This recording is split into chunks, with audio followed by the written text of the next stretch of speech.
வச்சுருந்த ஒரு யங்ஸ்டர் தான் நான். ஸோ இந்த இடத்துல எனக்கு இந்த வாய்ப்பை நான் மாடு வச்சுட்டு இந்த விவசாயம் பண்ணிட்டு இருக்கும்போது சார் இந்த மாதிரி கஷ்டப்பட்டு இருக்கானேன்னு சொல்லிட்டு என்னுடைய கிரேட் லீடர் கவர்மெண்டர் மிஸ்டர் மணி சார் தான் எனக்கு இந்த வாய்ப்பை கொடுத்தாரு. சார் கொடுக்கும்போது ஏன் எதுக்கு நான் அதை பண்ணணுமா வேண்டாமான்னு எதுவுமே யோசிக்கல. ஏன் அப்படின்னாக்கா அவர் என்னோட அண்ணாங்கிறதுனால அண்ணா சொல்றாரு நான் மலர் தான் சொல்லுவாரு சொல்லிட்டு ஸ்டார்ட் பண்ணேன். So first month income 590 start ஆச்சு. ஹையஸ்டா 64,000 மேல இந்த வெஸ்டேஜ் ரெப்ரசென்ட் ஆச்சு. அது மட்டும் இல்லாமல் 3 டைம் கோவா போயிட்டு வந்திருக்கேன். ஒரு டைம் தாய்லாந்து ட்ரிப்பு கம்பெனி மூலியமாக அச்சீவ் பண்ணியிருக்கேன். ஸோ ஃப்ளைட்டில் நிறைய டைம் நான் அண்ணாந்து பார்த்துட்டு ஒரு பர்சனுக்கு ஃப்ளைட்டில் ட்ராவல் ஆகிறதுக்கான ஒரு விஷயம் வெஸ்டேஜ் மூலியமாக எனக்கு கிரியேட் ஆச்சு. அதை தாண்டி பார்க்கும்பொழுது ஸோ ஒரு பிக் அச்சீவ்மெண்ட் அப்படிங்கிறது இன்னைக்கு வெளியே ரோடில் கார் போச்சு அப்படின்னாக்கா அது நம்ம வாங்குவோமா நம்மளால் முடியுமா அப்படிங்கிற ஆசை கனவோடையே வாழ்ந்துட்டு இருந்த ஒரு பர்சன். ஸோ எனக்கு விவசாயம் பார்த்து என்ன பெருசாக முன்னேற முடியும் அப்படிங்கிற ஒரு தாட் வந்து எனக்கு வெஸ்டேஜ் வியாபாரம் மூலமாக சுமார் 12 லட்ச ரூபா சிற்பி டிசைன் காரை அச்சீவ் பண்ணியிருக்கேன்.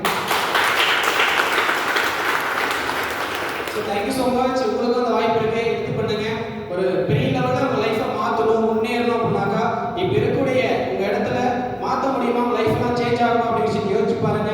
முடியல ஆகாது அப்படின்னு நல்லா தெரியுது அப்படிங்கிற பட்சத்தில் வெஸ்டேஜ் சூஸ் பண்ணுங்க. நிச்சயம் வாழ்க்கை ஒரு பெரிய லெவல் முன்னேறும். Thank you so much.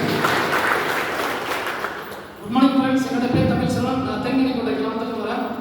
பேசிக்காக நான் படிச்சதுன்னா டிப்ளமோ எலக்ட்ரிக்கல். ஒசூரில் பார்த்தீங்கன்னா ஒரு 7 வருஷமா ஒரு தனியார் துறையில் வேலை பார்த்துட்டு இருந்தேன். பட் என்னோட வாழ்க்கை இந்த 7 ஆண்டுகள் மார்ச்சான்னு கேட்டிங்கன்னா கேள்விக்குறி. ஏதோ வரவுக்கும் செலவுக்கும் போயிட்டு இருந்த காலகட்டத்தில் என்னுடைய பிரதர்ஸ் மிஸ்டர் மணி சார், மிஸ்டர் லோகேஷ் சார் இந்த வாய்ப்பு எடுத்து பண்ணிட்டு இருந்தாங்க. எப்போ எடுத்து பண்ணிட்டு இருந்தாங்கன்னா லாக்டவுன் பீரியடில். ஸோ அவங்க எடுத்து பண்ண ஆரம்பித்தாங்க. அவங்க பண்ணி 1 இயர் பேக் தான் நான் உள்ளே வந்தேன். அவங்க வந்து எனக்கு வந்து ஃபோர்ஸ் பண்ணி பிஸ்னஸ் கொடுத்தாங்க. பட் நான் எடுக்கல. சோப்பு பேஸ்ட்லாம் வச்சு சம்பாதிச்ச முடியுமா சாதிச்ச முடியுமா எனக்கு ஒரு எதாவும் இருந்தது. பட் ஆனால் அவங்க லைஃப் ஸ்டைல் மாற்றிக்கிட்டே இருந்தாங்க. பட் அதே 7 ஆண்டுகள் நான் என்ன துறையில் ஒர்க் பண்ணிட்டு இருந்தேன், என்ன இன்கம் ஆகிட்டுனா அதுலேருந்து ஒரு 500 ரூபாயோட இன்க்ரிமெண்ட்லாம் நான் ஒர்க் பண்ணிட்டு இருந்தேன். பட் அந்த இடத்துல நான் ஒரு டிசிஷன் இப்போ நீங்கள் எப்படி கேட்டுருக்கீங்களோ அதே மாதிரி ஒரு ப்ரோக்ராம் இன்வைட் பண்ணாங்க. அந்த ப்ரோக்ராமில் முடிவெடுத்தேன். ஸோ கொஞ்சம் கொஞ்சமாக உள்ளே வர ஆரம்பித்தேன். ஸ்டார்டிங் என்னுடைய முதல் மாதம் வரணும் 50 ரூபா ஸ்டார்ட் ஆச்சு. லாஸ்ட் செப்டம்பர் மந்த் இன்கம் 70,578 ரூபா. ஸோ அது மட்டும் நான் சாதனை பண்ணல. வெஸ்டேஜில் அதாவது நீங்கள் இருந்தாலும் இல்லைனாலும் கம்ஃபர்ட் அதாவது சேஃப்லி இருக்கிறதுக்காக நம்ம ஃபேமிலியாகட்டும் நம்ம ஆகட்டும் சேஃப்லியாக இருக்கிறது ஒரு இருக்குது லெவல் இருக்குது. ஸோ அது என்னன்னு பார்த்தீங்கன்னா டைமண்ட் டைரக்டர் லெவல். ஸோ அந்த லெவலில் நான் கம்ப்ளீட் பண்ணியிருக்கேன் வெஸ்டேஜ் மூலிமா. அதை தாண்டி இந்த பிஸ்னஸ் மூலிமா ஒரு முறை தாய்லாந்து ட்ரிப்பு போயிட்டு வந்திருக்கேன். கம்மிங் பிப்ரவரி 2026 2வது முறை ஃபாரின் ட்ரிப் போக போகிறேன்.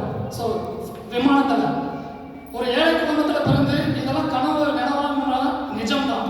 ஸோ அதெல்லாம் எது சாத்தியம்னா பொருட்கள் கடையை மாற்றி வாங்குறது மூலிமா நான் மட்டும் வளரலைங்க. என்னுடைய டீமில் நான் எப்படி இந்த சாதனைகள்லாம் பண்ணியிருக்கணும் பல தலைவர்கள் பண்ணியிருக்காங்க. கிட்டத்தட்ட 50லேருந்து 70 நபர்கள் ஃபுல் டைம் வெஸ்டேஜ் பர்சனாக நான் உருவாக்கியிருக்கேன் என்னுடைய டீமில். ஸோ நான் 70,000 வாங்குறது மட்டும் முக்கியம் இல்லாமல் என்னுடைய டீமில் கம்மிங் வெஸ்டேஜோட இன்கம் டே பார்த்தீங்கன்னா 10ஆம் தேதி என்னுடைய டீமில் ஒரு நபர் 1 lakh எபோவ் இன்கம் வாங்க போகிறாரு. ஸோ நான் 70,000 வாங்குறது எனக்கு பெருமை இல்லை. நான் உருவாக்கிய ஒரு நபர் 1 lakh எபோவ் வாங்குறாரு. ஸோ அதுதான் எனக்கு பெருமை. ஸோ அதே வாய்ப்பு தான் உங்களும் இருக்குது. அது மட்டும் இல்லாமல் 3 முறை இந்த பிஸ்னஸ் மூலிமா கோவா ட்ரிப் போயிட்டு வந்திருக்கேன். கம்மிங் 4வது ட்ரிப் போக போகிறேன். ஸோ நான் என்ஜாய் பண்ணுற இதே பிஸ்னஸ் தான் உங்களுக்கும் நீங்கள் பாட்டு கேட்டுருக்கீங்க. உங்களை யார் இந்த ஆளுக்கு அழைச்சிட்டு வந்தாங்களோ அவங்கள கெட்டியமாக பிடிச்சிக்கிறாங்க. அவங்க ஃபர்தர் டீட்டெயில் கொடுப்பாங்க. So thank you so much. Very good.